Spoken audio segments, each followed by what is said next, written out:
हजरत इमाम शाफी के ज़माने का वाक़या है कि एक इलाके का हाकिम था। वो अपनी बीवी के साथ अपने घर में तन्हाई के लम्हात में मौजूद था। खाविंद अच्छे मूड में था मगर बीवी किसी वजह से उससे नाराज। अब खाविंद जितना उससे मोहब्बत और प्यार की बातें करता, वो बीवी उतना उससे चिढ़ती और उससे बदतमीजी करती। हत्ता कि जब खाविंद ने बहुत ज्यादा उससे मोहब्बत का इजहार किया तो औरत का दिमाग उस वक्त गर्म था। वो बेवकूफ आगे से कहने लगी कि जहन्नुमी पीछे हट, मुझे हाथ मत लगा। अब जब उसने अपने खाविंद को जहन्नुमी कहा तो आखिर वो भी मर्द था। उसको गुस्सा आ गया। उसने कहा कि अच्छा, अगर मैं जहन्नुमी तो फिर तुझे मेरी तरफ से तलाक। अब रात गुजर गई। सुबह जब दोनों का दिमाग ठंडा हुआ तो औरत को भी गलती का एहसास हुआ कि मैं अपने खाविंद से नाराज थी मगर मुझे ये लफ्ज तो नहीं कहना चाहिए था कि जहन्नुमी परे हट, मैंने तो गलती कर ली। अब वो अपने खाविंद से पूछने लगी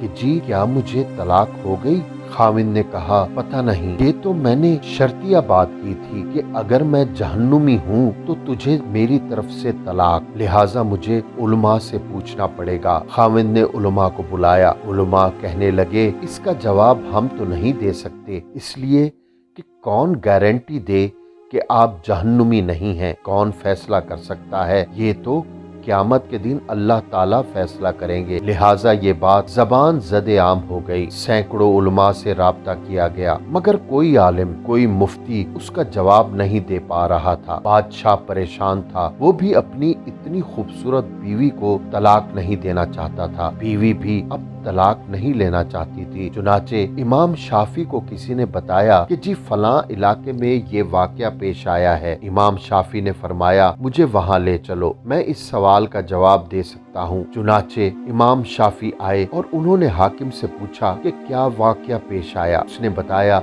कि इस तरह मेरी बीवी ने ये अल्फाज कहे और मैंने उसके जवाब में ये अल्फाज कहे, अब बताएं तलाक हुई कि नहीं? इमाम शाफी ने फरमाया कि बादशाह सलामत, इसका जवाब देने के लिए मुझे आपसे तन्हाई में कुछ बातें पूछना पड़ेंगी। उसने कहा बहुत अच्छा। चुनाचे इमाम शाफी ने उससे कहा बादशाह सलामत, मुझे जिंदगी का कोई ऐसा वाकया बताइए कि जिसमें आप गुनाह करने का मौका रखते हो, गुनाह करना आपके लिए आसान हो मगर अल्लाह रब्बुल इज्जत के डर की वजह से आपने अपने आप को बचाया हो। कोई वाकया ऐसा सुनाए। बादशाह सोचता रहा और सोचने के बाद कहने लगा हाँ, एक दफा मेरी जिंदगी में ये वाकया पेश आया। कैसे पेश आया? कहने लगा एक दफा जल्दी मैं अपने दफ्तर के काम से फारिग होकर अपनी ख्वाबगाह में चला गया। जैसे ही मैं दाखिल हुआ मैंने देखा कि महल में काम करने वाली लड़की मेरे कमरे की चीजों को संवार रही थी, बिस्तर को ठीक कर रही थी। जब मेरी उसके चेहरे पर नजर पड़ी तो लड़की हुस्न जमाल में बहुत प्यारी थी। चुनाचे मैंने दरवाजे को कुंडी लगा ली। जब मैंने कुंडी लगाकर आगे बढ़ना चाहा तो लड़की समझ गई कि मेरी नीयत खराब है। वो नेक थी, पाक दामन थी, तो मेरी तरफ देखकर उसने कहा कि ऐ बादशाह, अल्लाह से डर। जैसे ही उसने ये लफ्ज कहा अल्लाह से डर, मेरे दिल में डर आ गया और मैंने कुंडी खोल दी और लड़की से कहा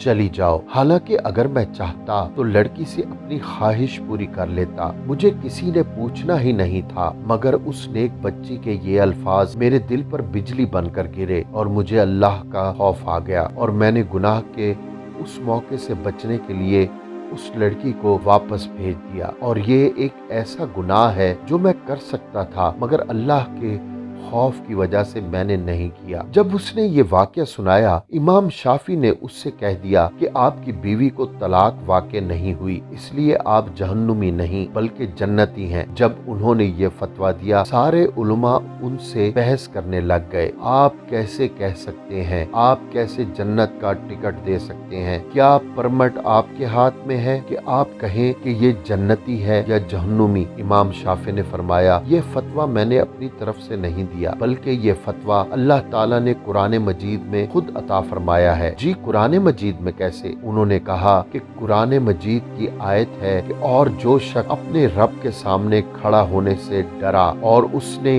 अपने नफ्स को ख्वाहिशात में पड़ने से बचा लिया, बस उसका ठिकाना जन्नत होगा। अल्लाह ने चूंकि फरमा दिया, लिहाजा मैं फतवा देता हूँ कि उस गुनाह कबीरा से बचने की वजह से ये बंदा क़यामत के दिन जन्नत में दाखिल होगा। जो बच्ची आज के दौर में गुनाह की दावत मिलने के बावजूद अपने आप को मजबूत रखती है और अपनी इज्जत और पाक दामनी को महफूज रखती है और दावत देने वाले को नहीं का जवाब दे देती है। हट दफा हो यहाँ से का जवाब दे देती है। ये लड़की क़यामत के दिन अल्लाह की जन्नतों में दाखिल की जाएगी और अल्लाह का दीदार उसे अता किया जाएगा। अल्लाह ताला हमें भी पाक दामनी की जिंदगी गुजारने की तौफीक अता फरमाए और इस आयत पर अमल करने की तौफीक अता फरमाए।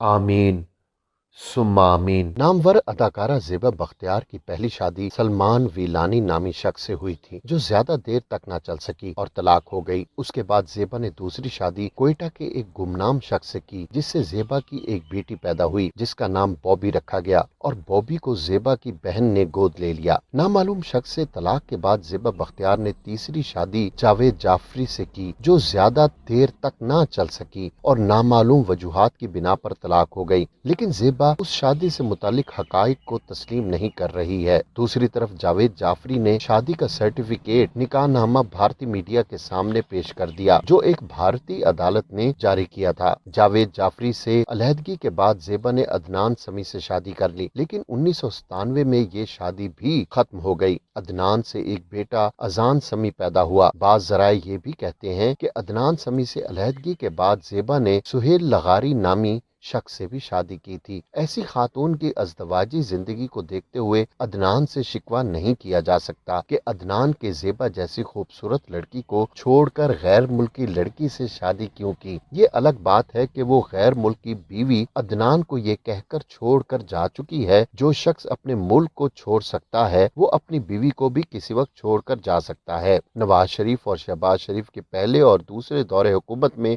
मामलात उस वक्त खराब होना शुरू हुए जब अदाकाराओं और मॉडल गर्ल्स ने इखलाकियात का लिहाज न करते हुए दोनों भाइयों को वक्त देना शुरू कर दिया। अगर कोई एक मखसूस अदाकारा उस हफ्ते बड़े मियाँ से मुलाकात करती तो अगले हफ्ते वो मियाँ शहबाज शरीफ के साथ होती। मियाँ नवाज शरीफ और मियाँ शहबाज शरीफ दोनों को इल्म था कि वो इंटेलिजेंस एजेंसियों की नजरों में हैं, लेकिन इसके बावजूद दोनों भाई एहतियात नहीं करते थे। 12 अक्टूबर को जब फौज ने टेक ओवर किया और प्राइम मिनिस्टर हाउस की तलाशी ली गई तो बरामद होने वाली दीगर अशिया के साथ अय्याशी के सामान की तवील फहरिस्त भी शामिल थी, जिसमें रातों को रंगीन बनाने के लिए खुसूसी बिस्तर, गैर इखलाकी फिल्में, मुश्तरका मखसूस लम्हात को तवील करने वाली मशहूर व मारूफ गोलियां, वयाग्रा की बड़ी तादाद शामिल थी। मियाँ साहब ने प्राइम मिनिस्टर हाउस को बाकायदा एक शाही दरबार की शक्ल दे रखी थी, जहां हुजूर आलम पनाह की तबीयत खुश करने के लिए भांड मौसीकी से लुत्फ अंदोज होने के लिए गुलकाराओं की महाफिल सजा करती थी। नवाज शरीफ अपने उन मसाहिबीन की दिल खोर कर इमदाद किया करते थे। हमजा शहबाज अपने दोस्तों को अक्सर बताया करते थे कि उसने आज किसके साथ कितना वक्त गुजारा है। मियाँ नवाज शरीफ को बचपन से ही गाने का शौक था और वो कॉलेज के जमाने में मरी जाते तो वहाँ सड़क किनारे बैठकर गुलकार मोहम्मद रफी और तलत महमूद के गाए हुए गीत गुनगुनाया करते थे। ताहिरा सैयद से नवाज शरीफ की दोस्ती की एक वजह ये भी थी कि उन्हें ताहिरा सैयद की आवाज बहुत पसंद थी। नवाज शरीफ और ताहिरा सैयद को एक दफा ट्रैफिक पुलिस के एक इंस्पेक्टर ने रात को ट्रैफिक सिग्नल की